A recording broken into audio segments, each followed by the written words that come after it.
Question बोल रहा है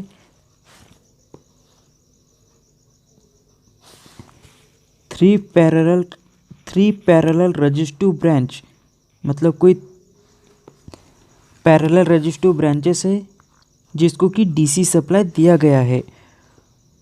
what will be the ratio of branch current, मतलब उस ब्रांच का जो करंट है उस करंट का रेशियो निकालना है, जैसे I1, I2, I3। If the branch resistance are in a ratio, मतलब उस रेजिस्टेंस का रेशियो भी दिया गया है, जैसे R1, R2, R3 का रेशियो है 2:4:6। तो ये हमारे पास गिवन डाटा है। तो इससे हमें जो I1, I2 और I3 इसका रेशियो निकालना है। तो इसको हम किस तरह से निकालेंगे वो देखते हैं। जैसे क्वेश्चन बोल रहा था कि R1, R2, R3 2, 4 और 6 ये पैरेलल में कनेक्ट है। तो इसको हम पहले डायग्राम निकाल लेंगे। जैसे ये एक रेजिस्टेंस है R1,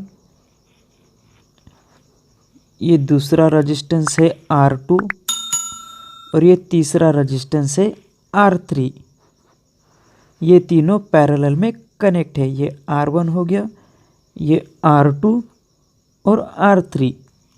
तो R1 के लिए 2 है तो हम यहाँ पे 2 लिख लेंगे, 2 ओहम्स। R2 के लिए 4 का रेशियो है तो यहाँ पे 4 लिख लेंगे, और R3 के लिए 6 है तो यहाँ पे 6 लिख लेंगे। तो अब हमें निकालना ये है, जैसे I1, I2 और I3। यहाँ पे होगा I1, यहाँ पे होगा I2 और यहाँ पे होगा I3। मतलब ये R1 जो है, तो R1 लोड से करंट की वैल्यू कितनी जा रही है वो निकालना होगा, R2 से I2 की वैल्यू निकालनी होगी और R3 से I3 की वैल्यू निकालना है। तो हमारे पास इतना ही गिवन डाटा है। तो इस डाटा से हमें I1, I2 और I3 का करंट का रेशियो निकालना है। तो इसको हम किस तरह से निकालेंगे वही देखते हैं। जैसे हमारे पास एक फार्मूला है I = V/R। तो अब यहाँ से हमारे पास R का रेशियो है, V का रेशियो नहीं है, V का वैल्यू दी नहीं है, तो हम यहाँ पे रेशियो के लिए 1 कंसिडर करेंगे। और R का रेशियो है जैसे R1, R2, R3, तो 2:4:3 ये R के लिए वैल्यू कंसिडर करेंगे। तो उसके हिसाब से हम करंट की वैल्यू निकालेंगे। तो उसको देखते हैं हम किस तरह से करेंगे। सो I = V/R1, V1, V2/R2 और V3/R3। तो पैरेलल सर्किट में वोल्टेज की वैल्यू सेम होती है, तो हम ये सभी वोल्टेज के लिए V की वैल्यू जो रखेंगे वो 1 कंसिडर करेंगे। तो इससे किस तरह से हो जाएगा, अब 1/R1 की वैल्यू कितने है, तो 2 है तो यहाँ पे 2 लिख लेंगे। S2 V1, V की वैल्यू 1 है, R2 की वैल्यू 4 है तो 4 लिख लेंगे, और R3 की वैल्यू 6 है तो यहाँ पे 6 लिख लेंगे।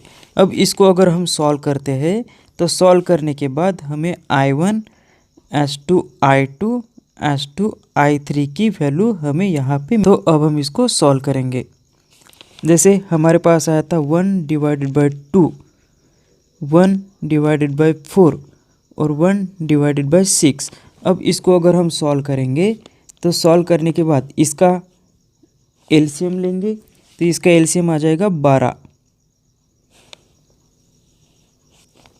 अब ये 2 को 12 करना है तो इसको गुना 6 करना पड़ेगा, तो ऊपर आ जाएंगे 6। उसके बाद में अब ये 4 को 12 करने हैं तो इसको 3 से गुना करना पड़ेगा, मतलब यहाँ पे आ जाएगी 3। और ये 6 को 12 करने हैं तो इसको 2 करना पड़ेगा, तो यहाँ पे आ जाएगी 2। मतलब I1 की वैल्यू आ गई 6, I2 की वैल्यू आ गई 3 और I3 की वैल्यू आ गई 2। तो ये हमारी करंट की रेशियो जो है निकल के आ गई। I1, I2 और I3, 6, 3 और 4। तो अब हमें ऑप्शन में देखना है कि ऐसा कोई ऑप्शन दिया गया है क्या। तो ये यहाँ पे है 6:3:2। ये हो गया हमारा फाइनल आंसर इस क्वेश्चन का।